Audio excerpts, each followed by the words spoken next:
We're going to make some quick comparisons real fast, just so if you do your own research, you got something to look forward into in between the videos that I upload. So at verse 14, we're at chapter 24 of the book of Job. Verse 14, the murderer rising with the light killeth the poor and needy, and in the night is as a thief. Wow, man, that connects to so much, so much. All right, who is this murderer? All right, well, the murderer is what we see here. Okay, that's going to be who the sacrifice is to. This is the one who's commanding the sacrifice. He's responsible for the murder. Now, the murder is going to be the second cup. If you watched what we did with the Stony support video, we saw where at the end of this symbolic set of sevens, 4 groups of sevens that equal 28 in total, which is going to be 28 separate punishment events that we see recorded in Leviticus.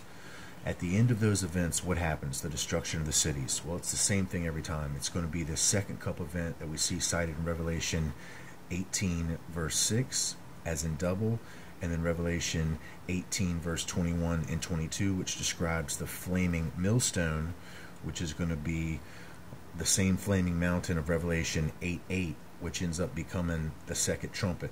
Second trumpet and the second cup are the same thing. Both of them result in the destruction of the world cities. All right, so that is the sacrifice that you're seeing here. This is the proclamation of the murderer. This is what he wants to cause his rising. The murderer rising with the light. And then, of course, you saw the symbolism here, which is this rising of the light. So that's giving you a timing. We're right at this situation. Now, what I want to do, and this is really just giving you some quick information here. We're going to break it down from the beginning. I've brought you to Hosea chapter 9, verse 13.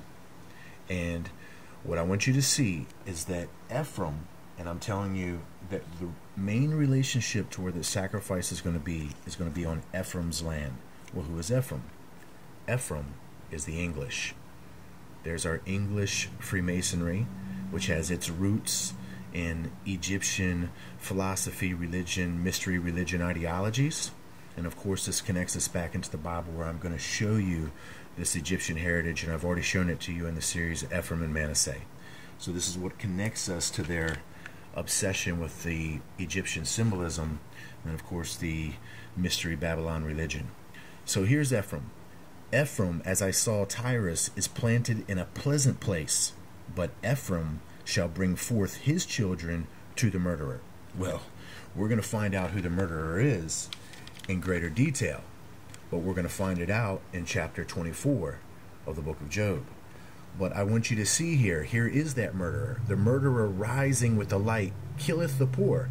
So we find out that this murderer that's going to be rising, the sacrifice, is going to be the kill the poor and needy. And of course, that's who they deem the majority of the masses. And this is incredible. And I just want you to understand that this is what the Bible is telling us if you have the eyes to see it, and I support it in all of the other previous work. Please watch the series Ephraim and Manasseh, USA and UK. You'll see further into this. So we see this proclamation of the murderer as he's rising of the killeth, and then of course we see who's going to bring it about. Ephraim, as I saw Tyrus planted in a pleasant place. So lo and behold, why this sacrifice goes down, the second cup, where they're going to bring some sort of something from the sky, faked meteors, asteroids, something of the such, that's going to cause this major destruction. While this is happening, guess what? Ephraim's in a pleasant place. No surprise. That's what we see already being told. So at the same time, Ephraim's going to bring its children, the children of the nations, in which right now we see all of this is connected globally. So they're bringing forth the children to the murderer. I just wanted to see that so I could keep your attention. I'll be back.